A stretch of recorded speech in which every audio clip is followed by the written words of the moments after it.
ప్రియమైన దేవుని పిల్లారా, బైబిల్లో దేవుడు రాయించినటువంటి ప్రతి మాట వెనుక, ఆయన పని వెనుక, ఆయనకు వెనక చాలా పెద్ద ఆలోచన ఉంటుంది. దేవుడు ఏం చేసినా ఆయన ప్రతిదీ ఆలోచించి చేస్తారు. ఆయన చేసే ప్రతి పనిలోనూ ఒక గొప్ప ఆలోచన, దాని వెనుక మనం ఆలోచిస్తే ఎంతో జ్ఞానం ఉంటుంది, ఎన్నో సంగతులు దాగి ఉంటాయి. ఒక ఆకాశం గురించి మనం ఆలోచించిన దాని వెనుక ఎన్నో సంగతులు, ఒక భూమి గురించి మనం ఆలోచించిన దాని వెనుక ఎన్నో ఎన్నో ఎన్నో సంగతులు, ఒక నీటి గురించి మనం ఆలోచించిన దాని వెనుక దేవుని ఆలోచనలో ఎన్నో సంగతులు దాగి ఉన్నాయి. ఇవన్నీ మనం ఏం చేయాలంటే పరిశీలించాలి. దీన్ని పరిశీలించాలి. అందుకే దేవుడు పరిశీలించమని చెప్పినది. యెషయా గ్రంథము 16వ అధ్యాయము 34వ అధ్యాయము 16వ వచనం. యెషయా గ్రంథము 34వ అధ్యాయము 16వ వచనం. ఈ 16వ వచనంలో ఏమనుందంటే, పరిశీలించి చదువుకొనుడి. యెహోవా గ్రంథమును పరిశీలించి చదువుకొనుడి. పరిశీలించి చదువుకోండి. పరిశీలనని ఇంగ్లీష్లో ఏమంటారు? రీసెర్చ్. ఏమంటారు? రీసెర్చ్. పరిశీలన బాగుందా? రీసెర్చ్ బాగుందా? ఏమండి, పరిశీలన బాగానే ఉంటుంది. కొంచెం ఇంగ్లీషు కొంచెం తెలిసిన వాళ్ళకి ఎలా ఉంటుందంటే ఆ రీసెర్చే బాగున్నట్టు అనిపిస్తుంది. రీసెర్చ్ మీరేం చేస్తానండి అంటే, నేను యూనివర్సిటీలో రీసెర్చ్ చేస్తున్నానండి. శాస్త్రవేత్తలు ఏం చేస్తుంటారు? పరిశోధన. అదే ఇంగ్లీష్లో రీసెర్చ్. ప్రకృతి మీద పరిశీలన. ప్రపంచమంతా శాస్త్రవేత్తలే కానివ్వండి, చదువుకున్న వారే కానివ్వండి, ఒక మెకానిక్కే కానివ్వండి, ఒక టైలరే కానివ్వండి, ఒక వస్తువు తయారు చేసే ఒక వ్యక్తులు కానివ్వండి, వాహనాలు తయారు చేసేవాడు కానివ్వండి, ఏదైనా టోటల్గా ఏమైపోయిందంటే ఇప్పుడు అంతా పరిశీలన. ఒకటి చేస్తాడు, మరో పరిశోధన. మరోడు కనిపెడతాడు, మళ్ళీ పరిశోధన. మళ్ళోడు కనిపెడతాడు, మళ్ళీ పరిశీలన.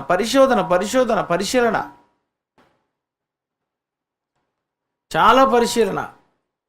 అలాగే శాస్త్రవేత్తలు ఎప్పుడు పరిశీలనే, ఎప్పుడు రీసెర్చ్ అనండి. దేవుడు బైబిల్ని కూడా ఏమన్నాడంటే పరిశీలించండి అన్నాడు. అంటే బైబిల్లో మనకు కనిపిస్తున్నటువంటి వాక్యాల వెనుక ఏముందన్నమాట? పరిశీలన. యెహోవా గ్రంథమును పరిశీలించి చదువుకొనుడి. చూడండి, దేవుడు ఎంత బాగా చెప్పాడు. ఆ మాట చాలా సంవత్సరాలు నేను ఆలోచించానండి. మీరేం ఆలోచించారో లేదో కానీ నేను కూడా చాలా వరకు దీన్ని పరిశీలించాను. ఏమైనా ఆయన రాశాడు 34:16లో, యెహోవా గ్రంథమును పరిశీలించి చదువుకొనుడి. పరిశీలించి చదువుకొనుడి. యెహోవా గ్రంథాన్ని ఏం చేయాలట? పరిశీలించి. ఆదికాండం నుండి ప్రకటన గ్రంథం వరకు, ఆదికాండం నుండి ప్రకటన గ్రంథం వరకు ఏం చేయాలంటే పరిశీలించాలి. మరి ఎంతవరకు మీరు రీసెర్చ్ చేశారు? బైబిల్ మీద నీ పరిశోధన ఎంతవరకు తేలింది? దేని విషయంలో నువ్వు పరిశీలన చేశావు? ఏ మాట మీద నువ్వు పరిశీలన చేశావు? ఆదికాండం 1:1 మీద పరిశోధన చేసావా? 2వ వచనం మీద పరిశీలన, 3వ వచనం మీద పరిశీలన, 4వ వచనం మీద పరిశీలన, 5, 6, 7, 31వ వచనం వరకు పరిశీలన. బైబిల్ని దేవుడు ఏమంటున్నాడంటే పరిశీలించండి అన్నాడు. అంటే రీసెర్చ్ చేయాలంటే ఒక మాట పట్టుకొని దాన్ని అలాగా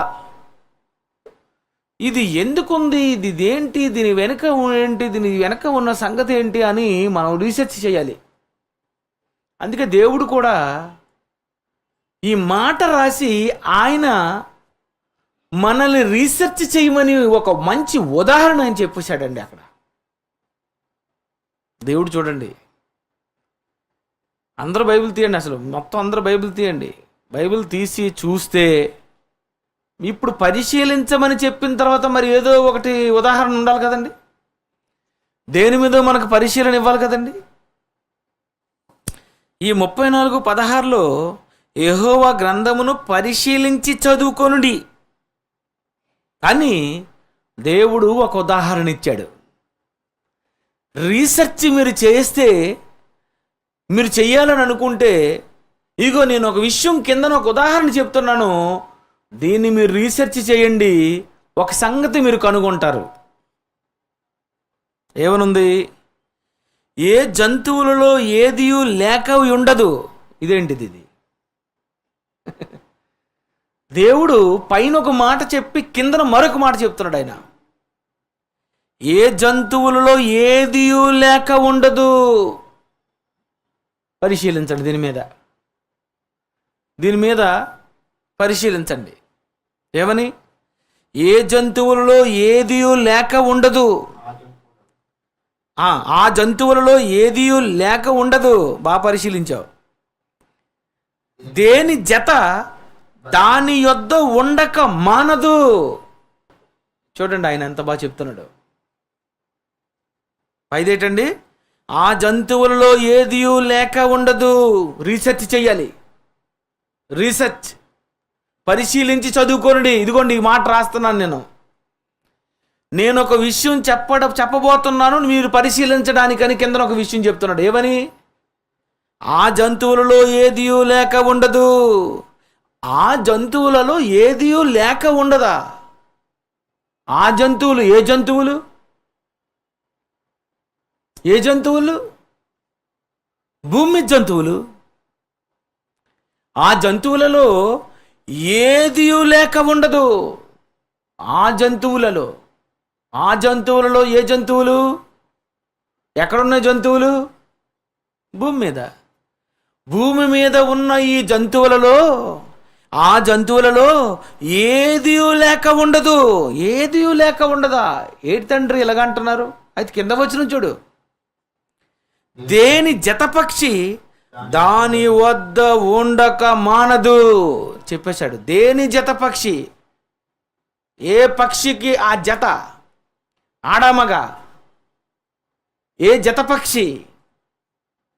చిలక గోరింక కాదు మళ్ళీ. అంతేనా? మనోళ్ళు ఏమంటారు? చిలక గోరింక కాదు. చిలక గోరింక అనడం లేదు. ఏ జాతి తాలూక దాని జతపక్షి అన్నాడు. అంటే కాకి జత, ఆడామగా, చిలక గోరింక. ఏమంటాడు ఆయన? దేని జతపక్షి దాని యొద్ద ఉండక మానదు. నా నోట నుండి వచ్చు ఆజ్ఞ ఇదే. దేవుడు చెప్పేశాడు, నా నోటి నుండి వచ్చింది ఆజ్ఞ ఇదే.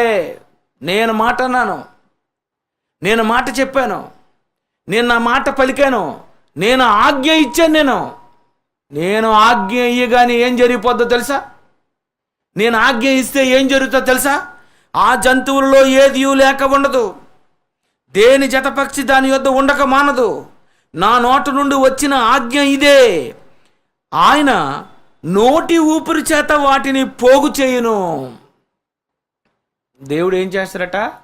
నోటి ఊపిరి చేత నేను పోగు చేస్తాను. ఇదంతా నువ్వు రీసెర్చ్ చేయాలి. ఆయన ఒక విషయం చెప్పి కిందన కొన్ని పదార్థాలు మన ముందు పడేశాడు. అప్పుడు మనం ఏం చేయాలి? వీటి మీద రీసెర్చ్, పరిశీలించి చదువుకోవాలి. ఆయన నోటి ఊపిరి చేత వాటిని పోగు చేయును. అవి రావాలనని ఆయన చీట్లు వేసాను. ఇదేంటి మళ్ళీ ఇదొక కొత్త పరిచయం కదండి. అవి రావాలనని ఆయన చీట్లు వేశాను. ఎక్కడ వేశాడు? అవి రావాలని చీట్లు వేశాను. అవి రావాలని చీట్లు వేసానా? అప్పుడు మనం ఏం చేయాలి? మనం ఈ మాటలకి పెద్ద భూతద్దం పట్టుకొని ఇలా చూడడం కాదు, పరిశీలించి ఏంటి దేవుడు చెబుతున్నటువంటి ఈ మాటలోని అర్థం ఏంటి? ఈ దేని విషయంలో ఆయన పరిశీలించమంటున్నాడు? దేన్ని ఆయన పరిశోధించమంటున్నాడు? ఏమొస్తుంది ఇందులో పరిశీలిస్తే? ఏదో ఒక విషయం చెప్పబోతున్నాడు ఆయన. ఏదో ఒక మంచి సంగతి ఆయన మనకు చెప్పబోతున్నాడు. ఏదో ఒక రహస్యం ఆయన విప్పబోతున్నాడు. అంతే కదండి.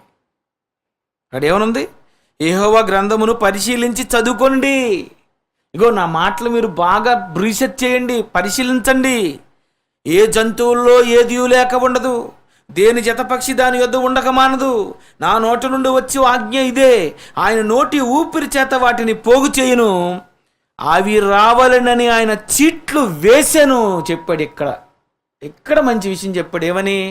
అవి రావాలనని ఆయన చీట్లు వేసాను, చీటీలు వేశాడట. ఎక్కడ వేశాడు? ఎప్పుడు వేశాడు? ఎలా వేశాడు? ఏ విషయంలో వేశాడు? దీన్ని ఏం చేయాలి? మనం ఇప్పుడు రీసెర్చ్ చేయాలి. అంతే కదండి. రీసెర్చ్ చేయాలి. ఏమని రీసెర్చ్ చేయాలి? అవి రావాలనని ఆయన చీట్లు వేశాడట. ఏవి రావాలని? 16 కింద మాట,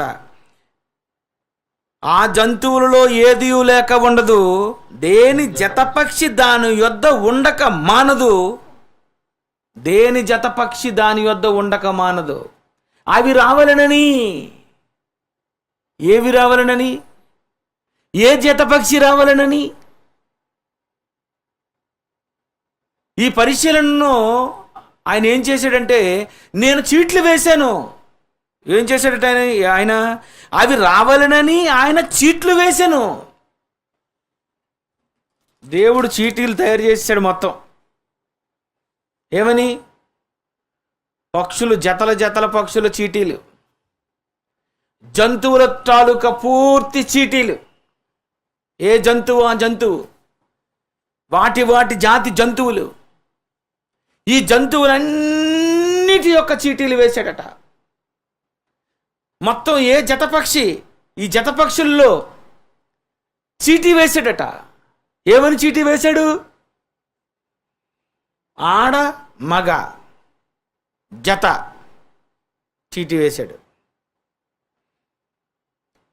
ఆడ మగ జత కుక్కలు, పిల్లులు, ఆవులు, పక్షులు, పాములు, కప్పలు, మీ ఏదైతే అవనివ్వండి వాడలోనికి ప్రవేశిస్తున్నాయి. ఏ రోజు?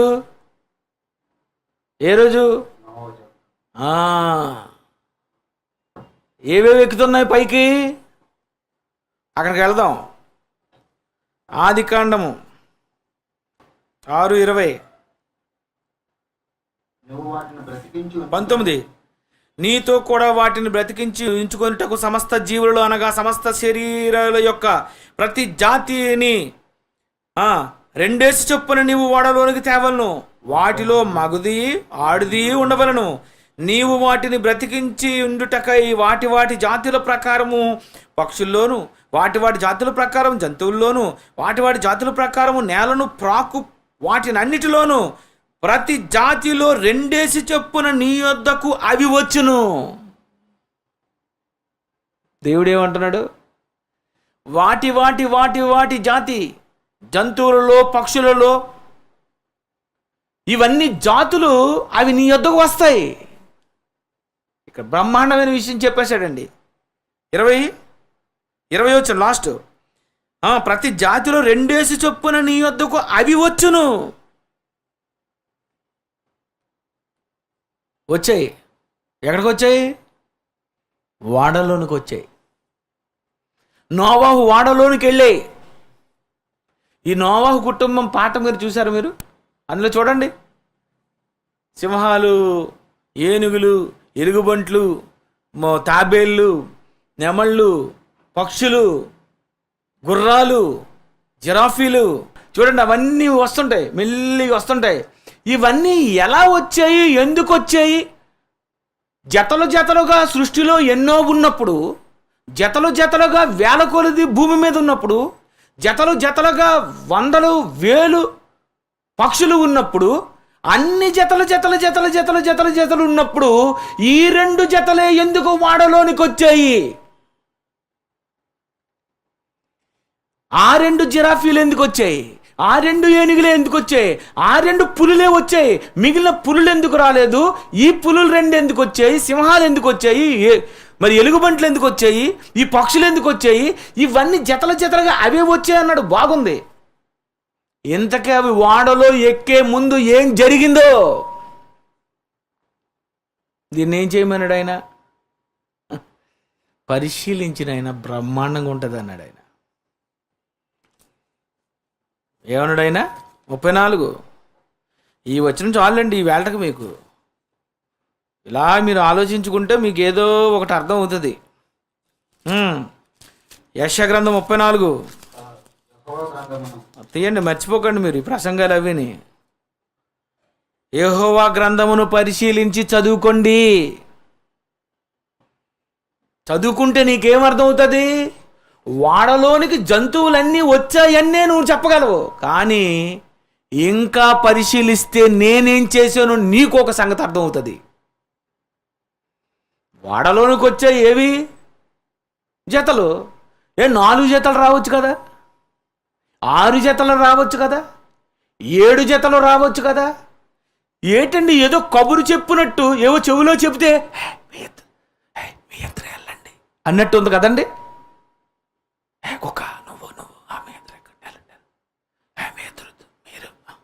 చూడండి, అప్పుడప్పుడు బస్సు ఎక్కమంటారు డైరెక్టర్ గారు. ఏమంటారు?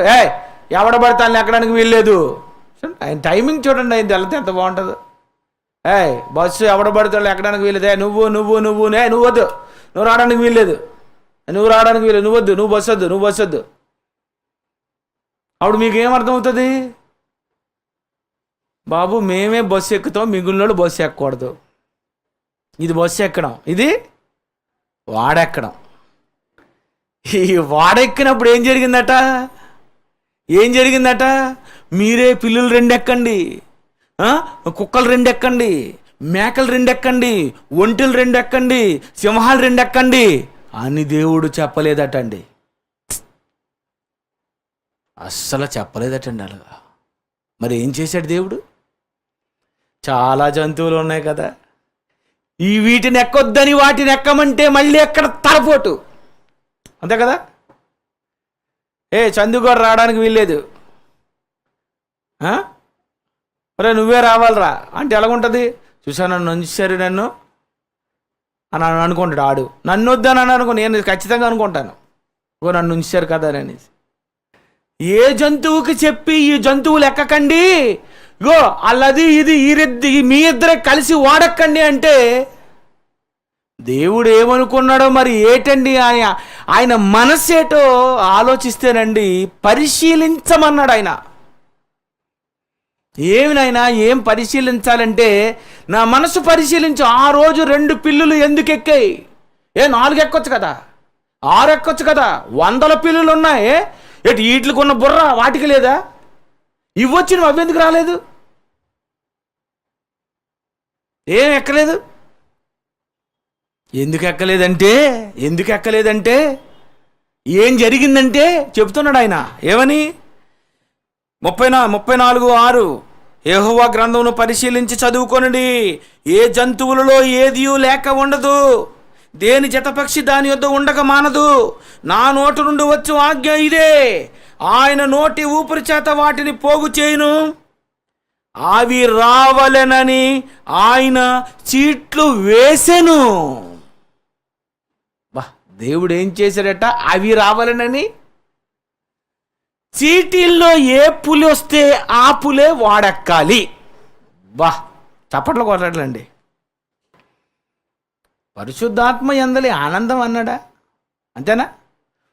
అదే తిండి అనుకోండి. అబ్బా ఈరోజు వంట వంట వంట వంట బిర్యానీ, మాంసం, కక్కలు. చూడండి, దానికి ఉన్న స్పందన దీని దగ్గరికి వచ్చేసరికి ఎందుకు లేదు? అది దేవుడు అడుగుతాడు. ఏమైందటండి అసలు ఆ రోజు? ఇలా చీటేసాడట, జతలు. ఇదిగో ఈ కుక్క ఆ కుక్క, మరి అట్లకి ఏవో పేర్లు మరి ఆయనకి తెలుసు కదండి. ఎన్ని జంతువులు కలిగించాడో, ఎన్ని పక్షులు కలిగించాడో, ఎన్ని కుక్కలను కలిగించాడో, ఏ కుక్కకి ఏ పేరు పెట్టి పిలిస్తే ఏ కుక్క పలుకుతుందో అదెవరు తెలుస్తుంది? సింహం పిల్లలకి తెలుసు, కాకి పిల్లలకి తెలుసు.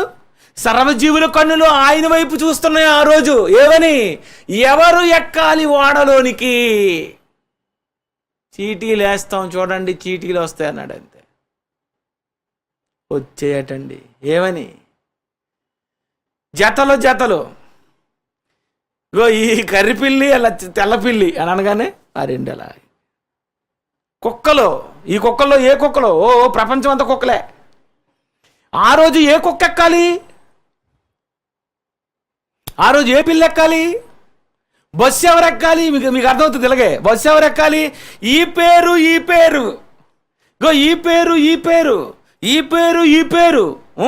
మీకు అర్థమైంది.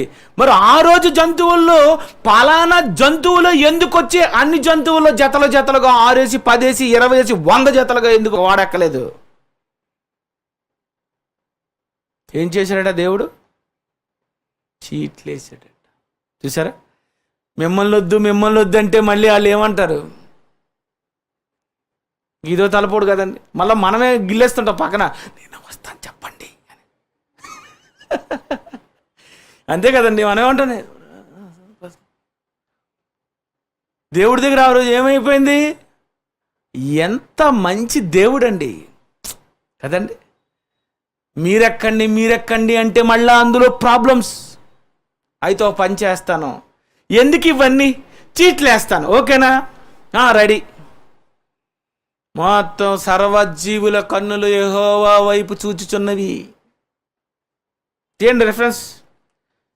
కీర్తన గ్రంథం 145 అధ్యాయం. కీర్తన గ్రంథము 145 అధ్యాయము 15వ వచనము. సర్వజీవుల కన్నులు నీ వైపు చూచుచున్నవి. అబ్బబ్బా, సర్వజీవులు, కాకులు, పిచ్చుకలు, జంతువుల్లో అన్ని జంతువులు 84 లక్షల జీవరాశులు చూసేస్తున్నాయటండి. ఎవరి వైపు? ఆయన వైపు. ఎవరిదొస్తా చీటీ? నీ చీటి వస్తుందా, నా చీటి వస్తుందా? ఎవరు బయలుదేరాలి? నోవాహు వాడలోనికి ప్రవేశించాలి. దేవుడు ఏం చేయాలట దేవుడు? మీలో ఎవరెవరైతే రావాలో మీ అందరికీ నేను చీట్లు వేస్తాను. ఆ చీటీల ప్రకారం మీరు ఏం చేయాలంటే, ఆ జంతువుల్లో ఏదీ లేక ఉండదు. ఇగో, ఏ జంతువు మిస్ అవ్వదు. మీకు చెప్తున్నాను, మీరందరూ మెల్లిగా జతలు ఎక్కాలి. కానీ ఇద్దరు ఎక్కాలి. ఎక్కువ మంది ఎక్కిపోగలరు, వాడ మునిగిపోద్ది. అసలే అరలు సరిపోవు. మీ అందరూ ఎక్కడానికి కుదరదు. వాడంతాను కరెక్ట్గా ఆరోగ్యంగా ఉన్నటువంటి పక్షులు, ఆరోగ్యంగా ఉన్న కుక్కలు, ఆరోగ్యంగా ఉన్నటువంటి జంతువులు పవిత్రమైనటువంటి జంతువులు. మళ్ళీ ఇక్కడ చూడండి, క్యారెక్టర్ లేకపోతే వాళ్ళు వాడెక్కడానికి వీల్లేదు. ఏంటండి అసలు? ఏంటి వచనం చాలా సంవత్సరాలుగా ఉన్నది కదండి. దీని మీద బాగా ఆలోచిస్తే వెనకాతల చాలా పెద్దగా ఉంటుంది. మీరు ఇదే కాదండి, నేను అన్ని వచనాల మీద నేను ఆలోచించాను. దాని వెనక మనకు ఏదో ఉంటుంది, అది చాలా జాగ్రత్తగా మనం చదువుకోవాలంటే అర్థమేంటి? ముందు పూర్తిగా బైబిల్ నీకు తెలియాలి. ఆది కాండం నుండి ప్రకటన గ్రంథం వరకు పూర్తిగా నువ్వు 4, 5, 20, 30, 40 సార్లు చదివేస్తే అప్పుడు ఒక వచనం పట్టుకున్నాడు, దీనికి కనెక్టింగ్ ఎక్కడ ఉంటుందో నీకు అర్థమవుతుంది. దేవుడు ఏమన్నాడు ఆ రోజు?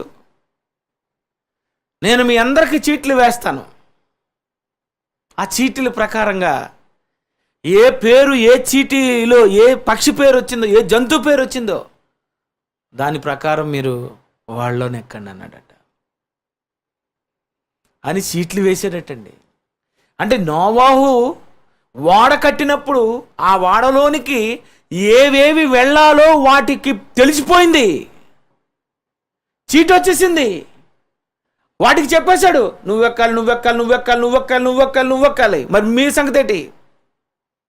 మీరు ఎలాగా ప్రాణాలు ఇవ్వాలి కదా ప్రజల కోసం. మీరు ఎప్పుడు నా పిల్లల కోసం చచ్చిపోవాలి కదా. ఇగో మీకు ముందుగానే వచ్చేస్తుంది. అందరికీ ఒకేసారి చావు వచ్చేస్తుంది. ఓకే, పర్వాలేదు, ప్రాబ్లం ఏం లేదు. మేము అలా టెర్రరిస్టుల టైప్ కాదు కదా. వాళ్ళైతే ఎడితుల వాడిని చంపడానికి చచ్చిపోతాయి.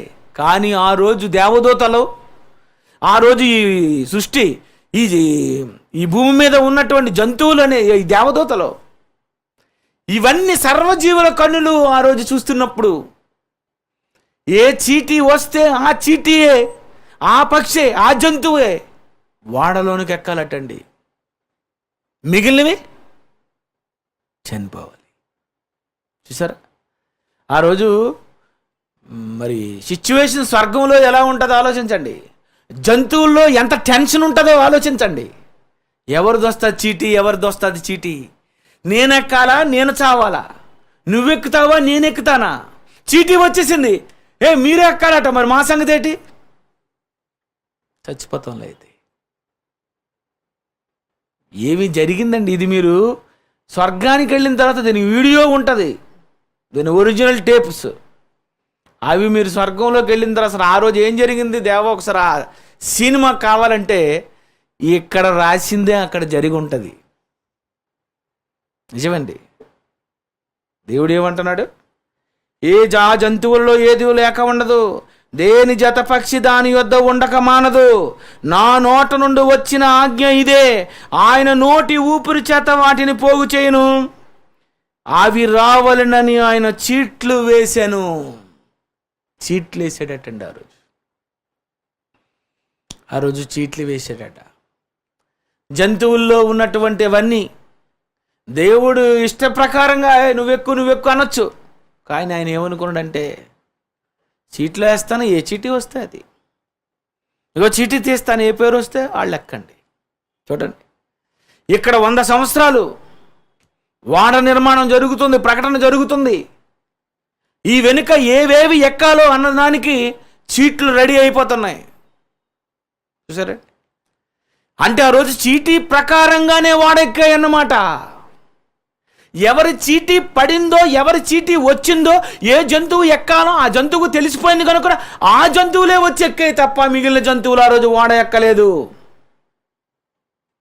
అంతే కదా మరి? ఇగో మీ ఇద్దరే ఎక్కాలని చీట్లు వచ్చేసాయి, వాళ్ళే ఎక్కుతారు. మిగిలిన వాళ్ళు టైటానిక్ లాగా ఎక్కిపోతాయి వాడ. ఆ రోజు ఏమి జరిగి ఉంటుందండి ఆలోచించండి. మనం అప్పుడప్పుడు అనుకుంటాం కదా, ఏంటి 2 ఎందుకు ఎక్కాలి, మిగిలినవన్నీ ఎక్కొచ్చు కదా పొలోమని. అసలు మనం ఎలాటోళ్ళమే, వద్దన్నా పిలవని పేరెంటాలు మనం. అంతే కదండి? మీరు వద్దని తిట్టినా నేను కొంచెం అడగండి బాబు ఎలాగోలాగా అని అడుగుతాం. మరి ఇవి ఎంత మర్యాద అండి, ఎంత గౌరవం అండి. నా చీటీ వచ్చింది, నేనే ఎక్కుతాను, మరి నీకు చీటీ లేదు కనుక నువ్వు మరి చనిపోవాలనుకున్నారండి. అంటే నోవాహు ఆ రోజు జలప్రళయంలో చీటీలు వేసిన తర్వాత ఏం జరిగిందంటే, 6వ అధ్యాయం 20. నీవు వాటిని బ్రతికించి ఉంచుటకే వాటి జాతుల ప్రకారం పక్షులలోను, వాటి జాతుల ప్రకారం జంతువుల్లోను, వాటి జాతుల ప్రకారం నేలను ప్రాకు వాటన్నిటిలోను ప్రతి జాతులు 2 4 రావు, 5 రావు, 6 రావు, 7 రావు, ప్రతి జాతులు 2 చొప్పున నీ యొద్దకు అవి వచ్చును. అవే వచ్చేస్తాయి, ఎందుకంటే వాటికి నేను చీట్లు వేస్తున్నాను. చీటీ ప్రకారంగా అవి ఎలాగ వచ్చేస్తాయి? కంగారు పడకు. ఇవి రావాలంటే నేను చీట్లు వేయాలి, కానీ ఈ మనుషులు రావాలంటే నేను చీటీ వేసినా రాడు. ఎందుకంటే ఇది చీట్ల వ్యాపారం. నా చీట్లలోకి ఈడు రాడు. ఈడెక్కడ ఉంటాడు? ఎక్కడికి ఏమైనా నీదేం పని అంటే? నాది వడ్డీ వ్యాపారం అండి, నాది చీటీల వ్యాపారం అండి. నీదే వ్యాపారం? నాదంతా ఊరి మీద తిరుగుడు. మనిషి రాలేదండి ఆ రోజు, మనిషి రాలేదండి. మీరు రావాలి అని, మీరు ప్రార్థనకు రావాలని మీకు చీట్లు వేయండి. వద్దాం అనుకున్నామండి, కానీ మరి పరిస్థితి అలాగైపోయిందని అనేస్తారు. చీటీ తీసిన ఏంటి చూసారండి మన బ్రతుకు ఎలాగుందో. కానీ దేవుడు రాసినటువంటి గ్రంథములో ఉన్నటువంటి సంగతులు దేవుడు అంటున్నాడు. ఆయన నా మాటలు కొంచెం పరిశీలించండి అని అడిగాడు. పరిశీలిస్తే ఒక మంచి సంగతి మీకు అర్థమవుతుంది అని దేవుడు చెప్పాడండి.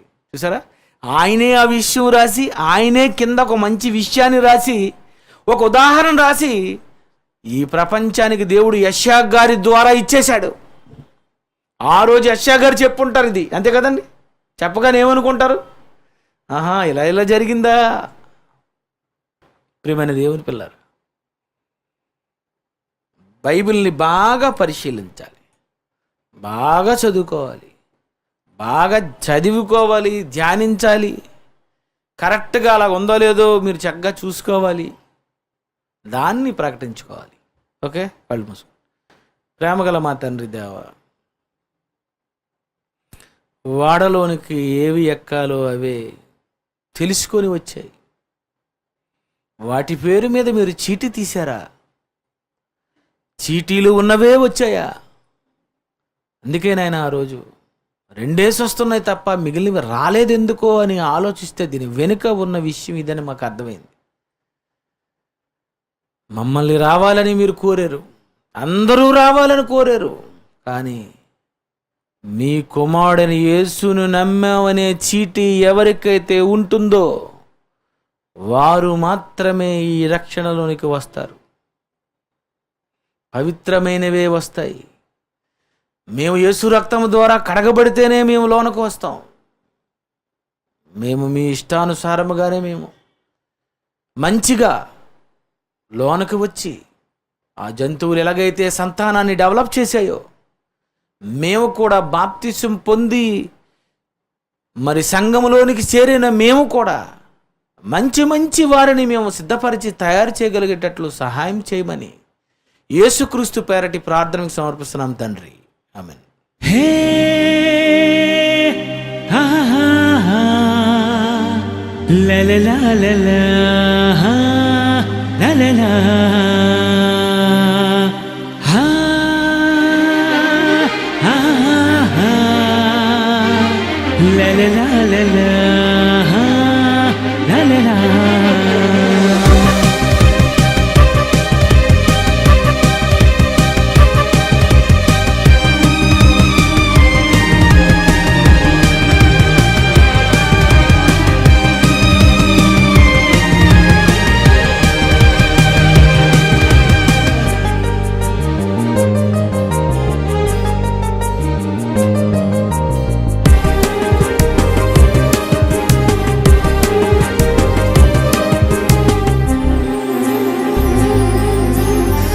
దేవుడు కోరినది నిన్నే,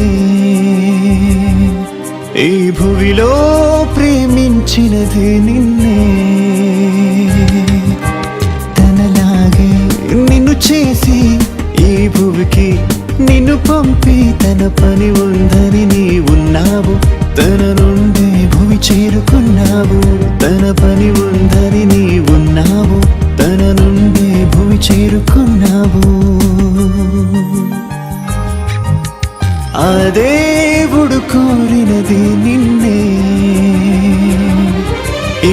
భువిలో ప్రేమించినది నిన్నే.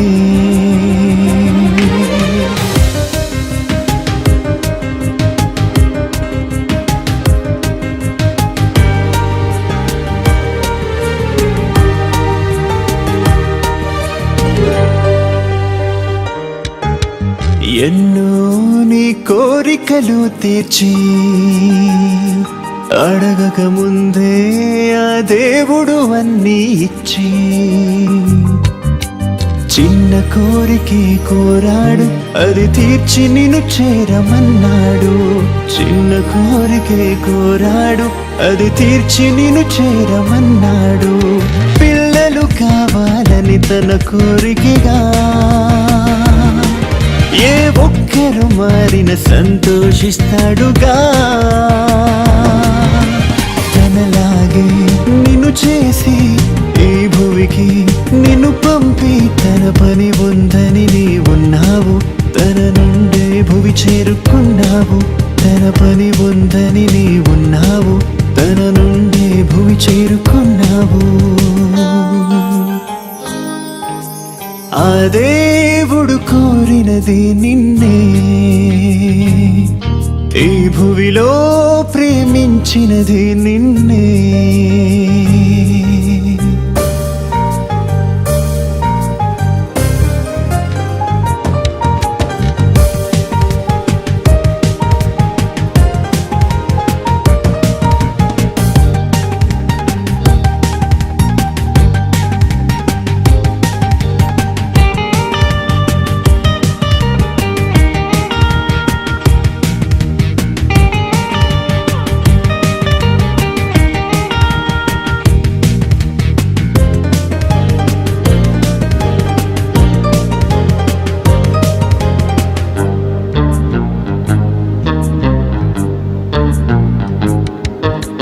పాపివైతే దేవుని చేరలేవు,